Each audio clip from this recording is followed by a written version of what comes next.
5월 15일 오늘은 스승의 날이죠. 언제부턴가 스승의 날을 맞는 선생님들 마음이 편하지만은 않은 것 같습니다. 스승의 은혜에 감사하는 날이지만 현실은 그렇지 못하다는데요. 교육 현실, 교육 현장의 현실 알아보겠습니다. 경북 교사노조 이미희 위원장이 연결돼 있습니다. 자, 이미희 위원장님 안녕하십니까?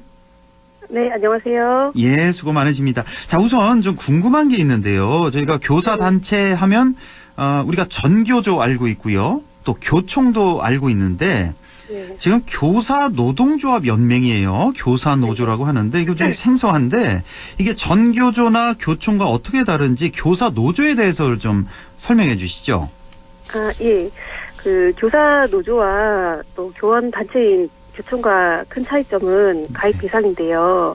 예? 교총, 가입 대상인데 가입 대상. 교총은 교사뿐만 아니라 사용자 입장인 교감, 교장, 장학사도 가입을 할 수 있고요. 예. 또 노동조합인 전교조와 교사노조는 교사만을 가입 대상으로 하고 있습니다. 아하. 예. 예, 그리고 교사노조연맹은 공립유치원과 초중등학교를 교사를 대상으로 전국 26개 교사노조가 가맹한 분권형 연합체입니다. 예. 20대에서 40대 젊은 교사들이 많이 가입하고 있고요. 또 교육 자체로 인해서 각 지역마다 상황이 달라서 그에 맞춰서 조합원의 요구에 발빠르게 대응할 수 있도록 지역 노조를 중심으로 창립하고 현재 연맹체를 이루고 있습니다. 예, 그렇군요. 가입 대상이 좀 차이가 있군요. 예. 네. 뭐 하는 역할 같은 건 좀 비슷하다고 보면 되겠고요. 예. 예, 교권 향상을 위해서 노력한다는 그런 공통점은 있습니다. 예, 알겠습니다. 자, 오늘이 바로 42회 스승의 날인데 전에는 뭐 스승의 날 하면 카네이션 딱 먼저 생각나고 감사 편지 이런 것도 생각이 났는데 언제부턴가 이제 스승의 날이 뭐 사라졌다고 할 정도로 의미가 좀 많이 퇴색한 것 같습니다. 자, 우리 이미 위원장님도 현직 교사시죠? 네, 예. 예, 이제 교사로서 스승의 날을 맞는 소감이 어떠신지요? 예, 확실히 제가 학교 다닐 예전과는 분위기가 다른 것 같습니다. 그렇죠. 저희 설문조사에 따르면 80% 이상의 교사가 이직과 사직을 고민할 정도로 최근 교사의 직업적 만족도가 낮아지고 있는데요. 예. 현재 학교가 교사들이 자긍심을 가지고 교육하기 어려운 환경입니다. 그리고 교사를 바라보는 사회적인 시선이 다소 부정적이라고 느껴지는데요. 스승의 날이 되면 또 유독 교사를 타겟으로 한 악성 기사가 나오기도 하고 김영란법이라고 불리는 청탁금지법으로 사실 카네이션 한 송이 받는 것도 이거 돌려줘야 하나 고민스러운 것이 현실입니다. 예. 이렇다 보니 학교 교사들이 스승의 날을 오히려 부담스러워하기도 하고 또 큰 의미를 두지 않고 그냥 지나가고 싶어하는 분위기거든요. 예. 저도 현직 교사로서 어떻게 해야 교사에 대한 사회적 시선이 좀 더 긍정적인 방향으로 바뀌고 또 저희들이 보람을 느끼면서 학생 지도를 할 수 있을지 좀 고민이 됩니다. 참 안타깝네요. 예, 80% 이상이 이직, 사직을 고민한다. 이 정도인데 혹시 스승의 날에 요즘에는 왜 카네이션 이렇게 달아주는 이런 모습이 없나요? 아예 교실에서 못 달아주게 돼 있나요 지금? 이제 학교 자체에서 학교 자치회에서 이제 그런 행사를 주관할 경우는 가능한데 학생 개개인이 교사에게 그 카네이션을 주는 것은 사실 저희가 받기가 우리 예전에는 다들 이렇게 카네이션 이렇게 달아드렸잖아요, 선생님 그 가슴에다가. 네. 그런 모습이 없군요, 이제는. 예, 그런 너무 모습이 없는 삭막하네요. 학교가 많죠. 예. 그렇군요. 자, 최근에 교사 노조에서 조합원을 대상으로 교육 현장에 대한 인식 조사를 하셨다고 하는데, 네. 자, 이거는 어떤 배경에서 실시된 조사였는지요? 교사들이 교육을 할 권리, 이른바 교권이 무너지면서 교실에서 가르치는 일이 점점 어려워지고 있습니다. 네. 이에 노조에서는 교사 대상으로 현장에서 겪는 어려움을 확인하고 교육할 수 있는 환경을 조성하기 위한 방안을 모색하기 위해서 설문을 실시했고 전국에 약 11,000여 명의 교사가 설문에 응답을 하셨습니다. 꽤 많군요. 11,000여 명의 설문조사 응답을 했는데 자, 이렇게 말씀하신 대로 교권 침해에 대한 우려가 지금 높아지고 있는 상황. 이 조사에서도 교권 침해에 대한 조사가 있었다고 하는데 자, 선생님들이 학생이나 학부모로부터 교권 침해를 당한 적이 많은 것으로 나타났다고요? 예. 일단 그 용어가 교육활동 침해로 바뀌었습니다. 아, 교권 침해가? 아, 교육활동 침해. 예. 교사뿐만 아니라 이것이 학급 내 다른 학생들에게도 굉장한 피해를 주기 때문인데요. 최근 5년간 교육활동 침해 상황을 묻는 문항에서 응답자 중 68%가 학생과 학부모에 의해 교육활동 침해 경험이 있는 것으로 나타났고요. 68%나요? 교권 침해, 네. 교육활동 침해 경험이 있다고요? 예, 그렇습니다. 와, 예. 그리고 이 교육활동 침해로 예. 정신과 치료나 상담을 받은 적이 있는 교사도 27%에 달해서 교육활동 중에 교사들이 느끼는 정신적 압박감이 상당하다는 것을 알 수 있습니다. 무슨 정신과 치료 상담 받은 적이 있는 교사가 27%에 달한다. 이거 네. 정말 심각한 수준인데, 자, 이 교육활동 침해 유형으로는 어떤 경우가 있을까요? 예, 저희 노조가 선생님들로부터 상담을 받아보면 학생 지도 과정에서 학부모의 무리한 요구에 응하지 않은 경우에는 전화로 폭언을 듣기도 하고 또 간혹 학교로 찾아와서 고함을 치거나 위협을 하는 경우도 있었습니다. 그리고 또 학생 간의 싸움을 말리는 과정에서 학생이 뭐 교사에게 나랑 맞짱 뜰래? 이런 막말을 하기도 하고 또 그 상황에서 폭력을 당하는 경우도 있었습니다. 또 수업 중에 의도적으로 수업을 방해하는 학생도 있는데 이런 경우는 교사뿐만 아니라 학급 내 다른 학생들이 피해를 고스란히 받게 되는 실정입니다. 그렇죠. 예. 정말 상상할 수 없는 일이. 웬만해서는 학교 가게 우리 선생님들이 계신 곳인데 가서 이렇게 항의하고 모욕을 주고 명예를 훼손하고 참 어떤 분들이 그러는지 이해가 전혀 저는 안 되는데 심지어는 아동학대 신고를 당하는 경우가 있다? 이거는 무슨 말입니까? 예.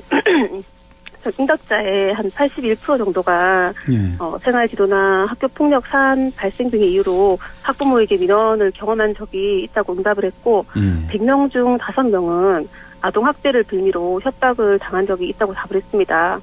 근데 실제 아동학대 신고로 이어지는 경우도 있는데요. 정당한 지도를 했음에도 아동학대로 신고가 되면 무조건 경찰의 수사에 들어가야 하고 그럼 교사는 사실 수업도 못하고 조사를 받느라 정신적 스트레스에 시달릴 수밖에 없게 됩니다. 실제로 아동학대한 게 아닌데 이렇게 이 중 실제 혐의가 있는 경우는 1% 정도라고 하니까 이 무고성 신고의 폐단이 심각하다고 볼 수 있죠. 정말 심각하군요. 아동학대 신고를 당한 그 교사들 100명 중에 99명은 실제로 그런 일이 없었는데 한 명 정도만 그런 일이 있었는데 이렇게 괴롭힘을 당하고 있다 이렇게 볼 수가 있는 거군요. 교사들이. 예. 자, 이런 교권 침해, 교육활동 침해 원인은 뭐라고 생각하십니까? 비단 학교뿐만 아니라 공공기관이나 병원도 악성 민원의 골머리를 앓고 있는 게 현실이고 또 학교 현장도 이와 별반 다르지 않은 상황인데요. 아동학대를 방지하기 위해 제정되었던 아동학대법이 교육 현장에서 악용되면서 아님 말고식의 무분별한 신고에 노출되다 보니까 교사가 적극적인 교육 활동을 하기가 어렵습니다. 특히 학교폭력 관련 지도처럼 민감한 사안에서는 가해 학생이 면피하기 위한 수단으로 도리어 교사를 정서적 아동학대로 신고하는 경우도 있습니다. 이렇다 보니 교사가 소신을 가지고 학생을 지도하기가 어렵고 또 문제 행동을 그대로 방치할 수밖에 없는 상황이 늘어나고 있습니다. 정말 우리 교사들도 좀 보호할 수 있는 그런 관련법이 시급해 보이는데요. 자, 이렇게 교육활동 침해를 당했을 때 그럼 선생님들은 이제 어떻게 대응하고 계시는 거예요? 대부분의 교사들은 직업적 특성상 이 침해를 당한 입장이라 하더라도 또 스스로 자책하는 경우가 많고 그리고 제도적으로 교사가 현재 보호받기가 어렵다 보니까 정신과를 다니면서 병가를 쓰고 혼자서 삭히는 경우가 대다수입니다. 그러다 보니 저희 지역은 아니지만 부분은 극단적인 선택을 하시는 경우도 있었고요. 또 이 중 일부 교사는 노조로 연락해서 도움을 요청하기도 합니다. 그렇군요. 아니 교사 되기가 얼마나 힘든데 그렇게 힘든 관문을 뚫고 교사가 됐는데 10명 중 8명이나 이직이나 퇴직을 생각하고 있다는 이 현실 너무나 안타까운데요. 자, 지금 교사가 교권 침해 당했을 때요. 이 학교에 교권보호위원회를 개최를 요구할 수 있다라고 하는데 근데 이게 실제로는 잘 열리지 않고 있다고 하는데 이건 왜 그런 걸까요? 예, 이 교권보호위원회 처리 과정에서 사실 학생, 학부모와의 관계 악화가 될 것에 대한 걱정도 크고 또 그 과정에서 보복성 아동학대 신고를 당하거나 또 무고죄 신고를 당하는 사례도 있습니다. 예. 그리고 또 실제 그 교권보호위원회 개최를 요구했던 선생님은 이 심의 과정에서 지도 능력이 부족한 교사라는 시선을 받기도 하고 또 학생을 위해서 뭐 웬만하면 교사가 참고 넘어가야 하지 않겠냐는 분위기로 몰아가면서 오히려 마음의 상처를 더 크게 받고 중간에 포기하는 경우도 있었습니다. 아유, 참, 모든 책임을 이제 교사에게 좀 떠넘기는 듯한 이런 현실인 거군요, 그러니까. 예. 아, 참, 좀 많이 억울하시겠네요, 위원장님, 그렇죠? 이런 걸 실제로 이제 당한 교사 같은 경우는. 예.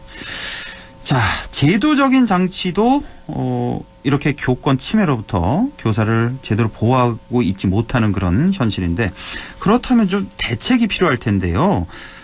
어떤 노력이 필요할까요?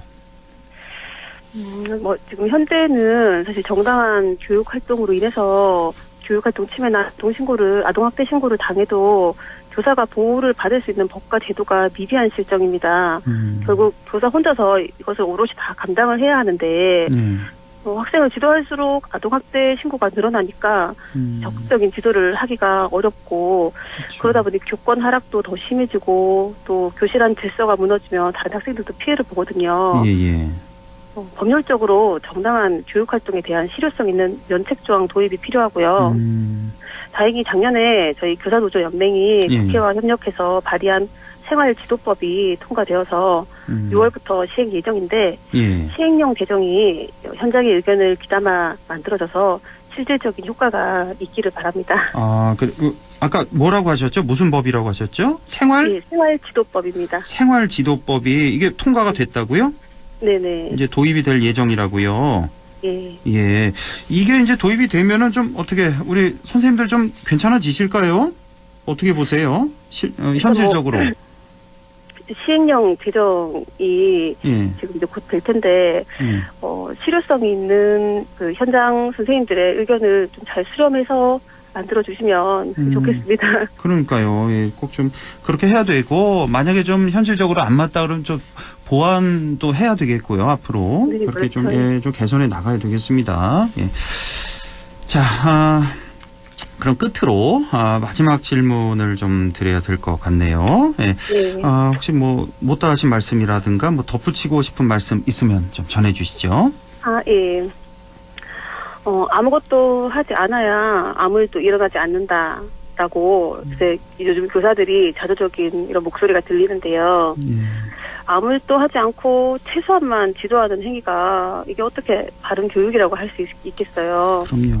네, 지금처럼 악성 민원과 무고성 아동학대 신고를 이렇게 방치한다면 학교 교육이 제 기능을 할 수가 없게 될 것입니다. 교사들은 학생들과 즐겁게 교육 활동을 하고 싶고 또 학생들을 잘 지도한 만큼 보람을 느낍니다.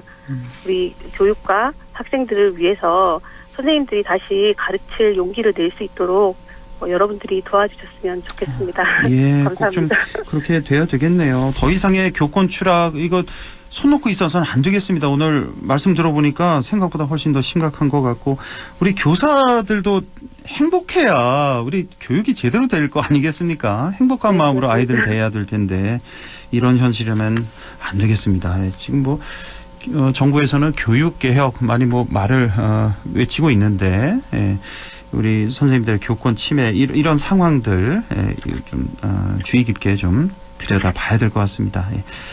자, 지금까지 경북교사노조 이미희 위원장과 함께했습니다. 오늘 말씀 잘 들었습니다. 네, 감사합니다. 감사합니다.